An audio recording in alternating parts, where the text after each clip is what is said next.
আমাদের প্রাথমিক যেই লক্ষ্যটা ছিল সেটা হচ্ছে নিরাপত্তাটা নিশ্চিত করা, কারণ আপনারা জানেন যে ঈদের সময় আমরা প্রচুর পরিমাণে ছিনতাইয়ের ঘটনাগুলো বেড়ে যায় এবং যাত্রীরা বাড়ি যাওয়ার সময় ছিনতাইয়ের শিকার হয় এবং নানা ধরনের দুর্ঘটনার শিকার হয়।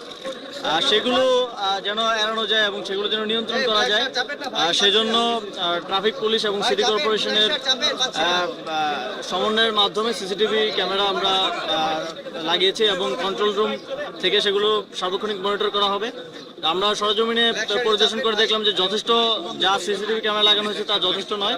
এটা আমরা অ্যাটলিস্ট আরও 3x বাড়াবো, যাতে করে এমন কোনো জায়গা ব্লাইন্ড স্পটে না পড়ে যায় যেখানে কোনো ধরনের দুর্ঘটনা কিংবা কেউ হয়রানি কিংবা কোনো প্রকার ছিনতাইয়ের শিকার না হন, সেটা নিশ্চিত করার জন্য আরও বৃদ্ধি করা হবে। এবং পাশাপাশি যেহেতু ঈদের আর মাত্র কয়েকদিন বাকি, এই সময় হয়তো অনেক কাজে, যেমন এই জায়গায় আমরা দেখলাম অনেক জায়গায় খানাখন্দ আছে, রাস্তাগুলো ভাঙাচোরা আছে।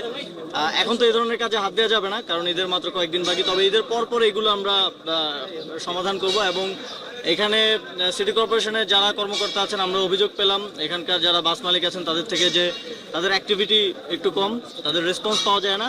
আমরা সেক্ষেত্রেও তাদেরকে অ্যাক্টিভেট করার এবং এখানে আরও ভালো কর্মকর্তা দেওয়া যারা আসলে এখানকার সমস্যাগুলো সমাধান করতে পারবে, সেই উদ্যোগগুলো নিয়ে। মাননীয় উপদেষ্টা, আমরা দেখেছি যে ঈদের সময়টায় সাধারণত উত্তরবঙ্গের যে সড়কটা চরনামুখী রাস্তাটা প্রচণ্ড যানজটের সৃষ্টি হয়।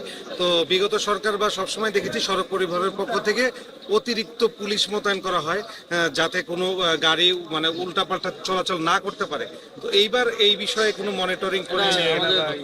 পর্যাপ্ত ব্যবস্থা হাইওয়ে পুলিশ থেকে, জেলা পুলিশ থেকে, বিশেষ পুলিশ থেকে এবং আমাদের যে সহায়তাকারী সামরিক বাহিনীর সদস্যরাও এবার সহায়তার জন্য পুলিশের সাথে কাজ করবে মাঠে। এবং আমরা বিভিন্ন জায়গাগুলো চিহ্নিত করেছি যেখানে যেখানে যানজট আপনি যেটা বললেন সেটা হয়, সেগুলা যাতে সহনীয় মাত্রায় থাকে তার সর্বরকমের চেষ্টা করা হয়েছে, পরিকল্পনা করা হয়েছে। মহাসড়কে যখন নিরাপত্তা বলছেন, গতকালও সবার একটা ডাকাতি হয়েছে, এইরকম মানুষের মধ্যে নিরাপত্তাহীনতা আছে, তাহলে আপনারা কি ব্যবস্থা নিচ্ছেন? নিরাপত্তাটা তো পুলিশ। আপনি একটু বলেন। আচ্ছা, আমি আমার কাজটা বলি। আমার কাজটা হচ্ছে যে ওই রাস্তায় অনেক জায়গায় মেরামত দরকার ছিল, সেগুলো আমরা মেরামতগুলো দ্রুত মানে যতটা করা সম্ভব ততটা করছি, যাতে ওই মানে ট্রাফিক জ্যামটা না হয়। এইটা একটা কাজ আমরা করছি এবং যেগুলো আনফিনিশড আছে সেগুলো আজকে অথবা কালকের মধ্যে শেষ হয়ে যাবে।